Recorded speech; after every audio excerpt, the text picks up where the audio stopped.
What's up guys, it's Ruben from misc Cougar. Thanks for tuning back into this channel. I appreciate you guys following this page. Again, if you guys are following my Instagram page, I made a post about all that you see here, and this is a EFI tank. You might have seen some of my posts on Instagram and YouTube page kind of dwindle down a little bit. I did take a little sabbatical, if you will, from the car building. I've been hammering this thing out for the last couple of years, hitting it really hard last year, got to the point where I got the engine and transmission into the vehicle, but I took a little break after that. So in this video, what I want to go over is the EFI tank that I have. This kit is from Tanks Inc EFI. And I'm going to go over all the parts that you see here. And then I'm also going to go over one thing that I overlooked that I want you guys to check out and consider for your own build going forward.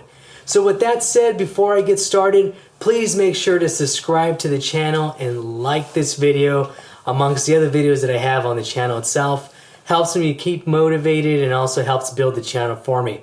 So let's go ahead and get started.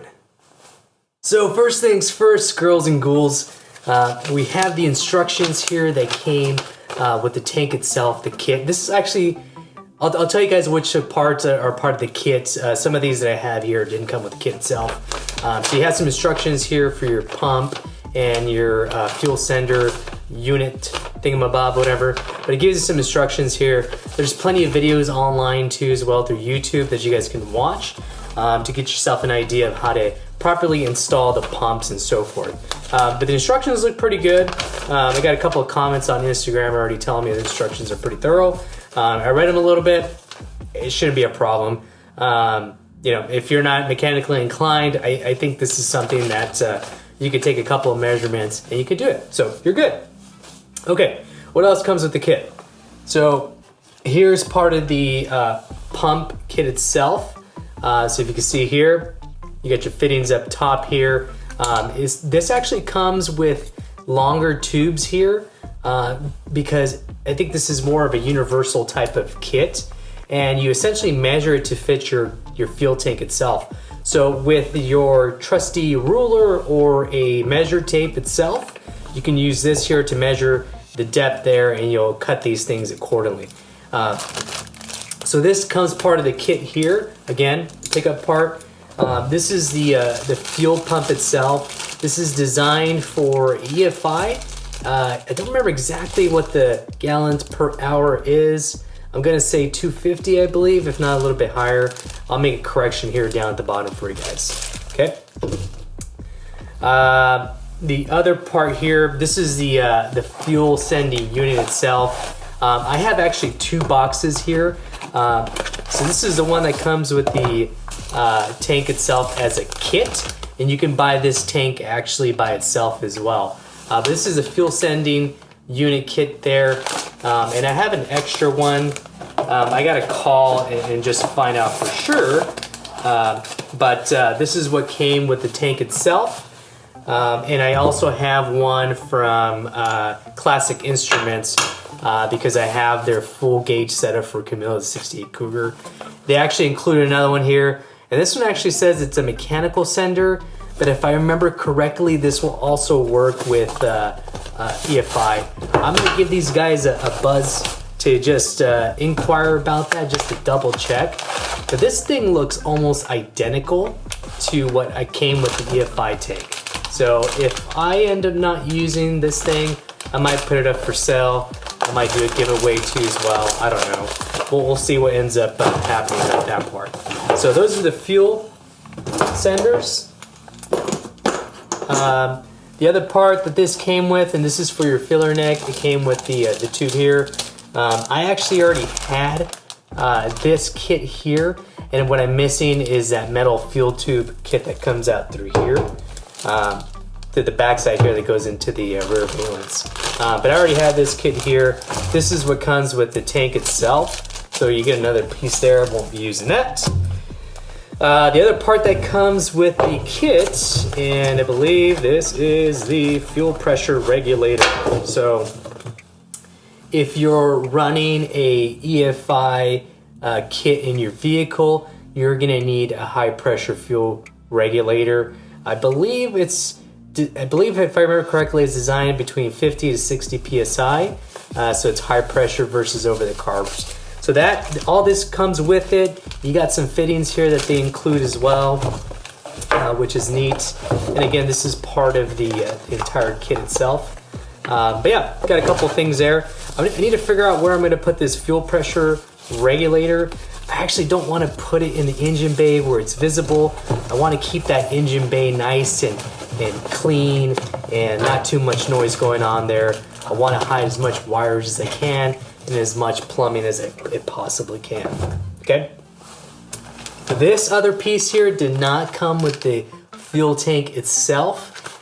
It is important, and for all you boys out there, this is caulking. So I bought this caulking strip from Eastwood.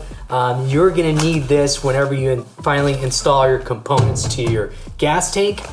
You're gonna need it to fill the outside here and create that barrier between the sheet metals. That way you get a nice, clean, sealed between the gas tank and the sheet metal of the vehicle. So whenever you buy one of these tanks or whenever you're placing your tank, please make sure to get some of this too as well, because you're definitely gonna need it. Okay. This is what did not come with the gas tank itself. This is a fuel filter, and I ended up going to Napa, and this is part number 3482. I wanted a fuel filter that I can easily purchase anywhere from any of the stores. So you can get a Napa one and you can get one from O'Reilly's, but I just want something that was cheap and easily accessible in case I ever need to replace this and I'm in a bind. So I wanted to stay away from an actual, like a Holley brand or, you know, some other part that I need to order through Summit or Amazon or whatever. So I added some fittings here on the outside there, some AN fittings. So that way it's sealed there, but just to give you guys an idea what that looks like there for you guys. Okay.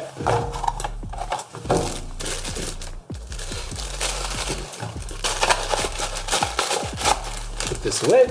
Okay.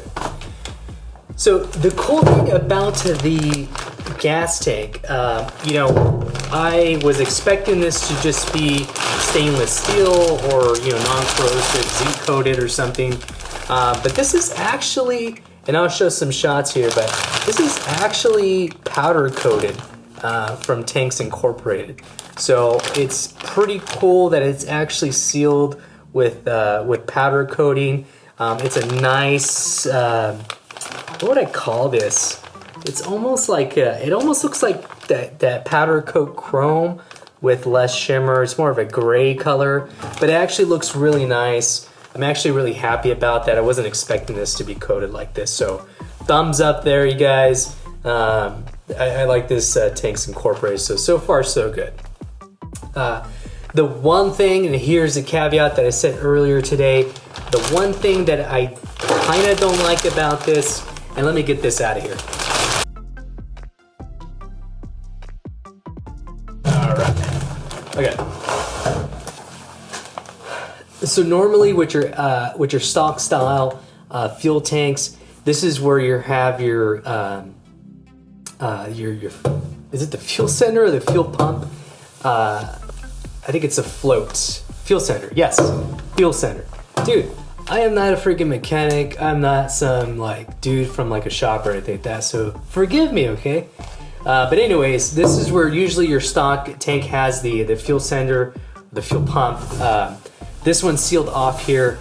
The downside to that, I actually would prefer it for the fuel sender to be here. And let me tell you the reason why. The nice thing about that is if it was here, you could just run your wiring, you can run your you know, braided lines or a stainless steel line that connects to here, and then it runs the fuel out of there. You don't have to actually cut into your own sheet metal. You don't have to have wires sticking out or some of the plumbing being inside the car, as opposed to what is going to end up happening here. So because the fuel sender and the fuel pump is going to sit here, now you're going to be running a little bit of wires, and you're going to be running the hoses too as well. You know, keep in mind this is going to sit in trunk, so I think, you know, I'm going to be running AM fittings on mine. I should be fine for the most part, and a ton of people do this, and it's fine, I guess. But I'm always thinking about that shoot, what if I didn't tighten one of these fittings in, or for whatever reason the fitting starts leaking? Now I'm going to get fuel inside the trunk area. So that's the only downside to this fuel tank. If you're wanting to look at any other options, Aeromotive has a fuel tank too, as well as designed for 68 Cougars, Mustangs, and whatever iteration of a pony car that's out there, Comets, Falcons, etc. The nice thing about their fuel tank, and I wish I would have caught this earlier, because I probably would have changed directions there.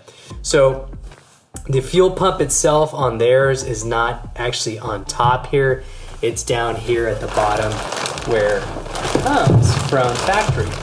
So again, it still sits on the outside of your vehicle, which is really cool from the Aeromotive folks. So that's the one thing I would kind of look at.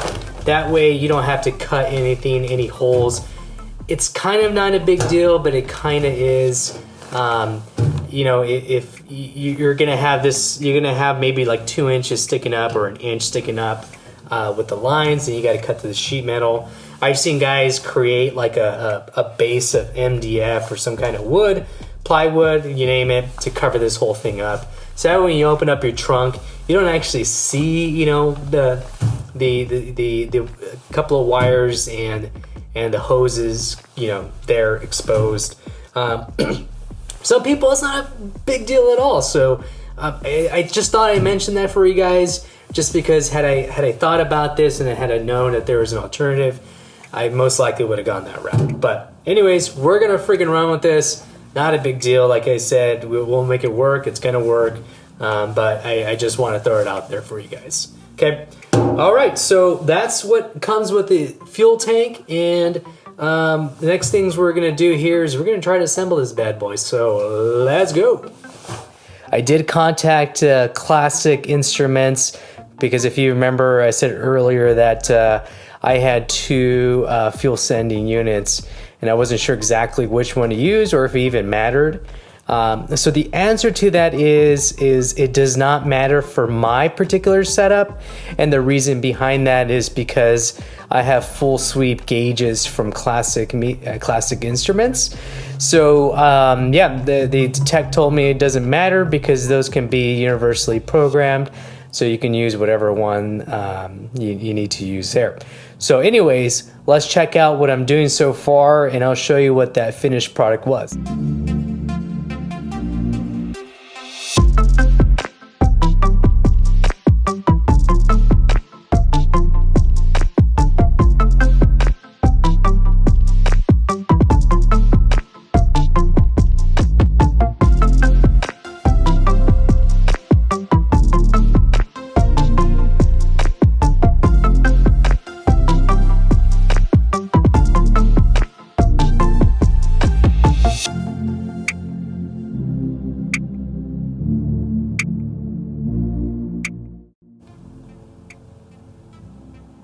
Okay, so this is the fuel pump that's installed, and if you guys remember what I said earlier in the video, a couple things to consider with your fuel tank that you're putting together in your classic Cougar, or Mustang, Falcon, Ford, GM, whatever you guys are using.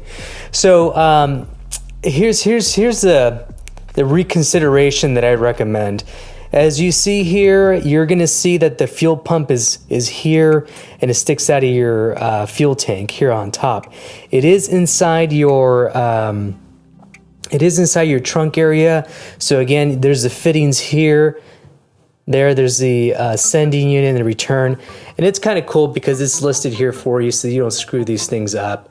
But the thing that I want you guys to consider, since this is on top, I didn't think about this, and I didn't even bother actually taking a look at some of the other options out there. But we can actually, if you don't want to have this here in your trunk, you can opt for an alternative, and it's really designed to, and I'll flip this over here just to show you guys, but it's designed to come out of the bottom like it does from the OEM. So you'll have that fuel pump, or that opening that you see there, and it's still embossed there, but Aeromotive fuel tanks, they have the option to put that pump in here, so that way you don't have any of the fittings that you see up here. You don't have to run these lines inside your trunk. They'll just run out here like they are like with OEM. So if I was to do it all over again, I would probably go with an Aeromotive fuel tank, because it has an option here to move this down here and outside of your trunk area. So it's not a big deal, but had I known this other option, and I didn't realize it till I was on Instagram and I saw this builder, I think they're building a Cougar too as well. I don't remember exactly, could have been a Mustang. But they had a Aeromotive fuel tank, and I didn't know what kind of fuel tank that was, or if it was an OEM type of fuel tank. But they responded back to me and told me it was Aeromotive. And sure enough, I went onto the website, and yep, sure enough, the fuel pump is out on the outside, underneath your car and out of your trunk. Anyways, what they recommend also in the instructions is to set up a trap door above this to hide these and hide your hoses that are going to come out of here. I'm going to end up putting AN fittings here and some with some, what do they call that, PFTE or whatever it's called, but I'm going to run those there. This is where the fuel neck goes here at the back. This is facing the back over here of the vehicle. And this is the fuel sender hole here. Has your bolts here to bolt into. There's a gasket that sits on top here. They do recommend putting gasket sealer around this just to keep it fully sealed. It comes with this kind of cork style gasket here, but they also recommend putting a thin layer of gasket maker here just to make sure that that's completely sealed off. So anyway, let's take a look at the fuel sender that's going to go here. And I decided not to film this part of it. I was going to do kind of a time lapse again, but I decided not to do that just because I wanted to put more focus on getting this thing right and making sure that I'm reading the instructions properly.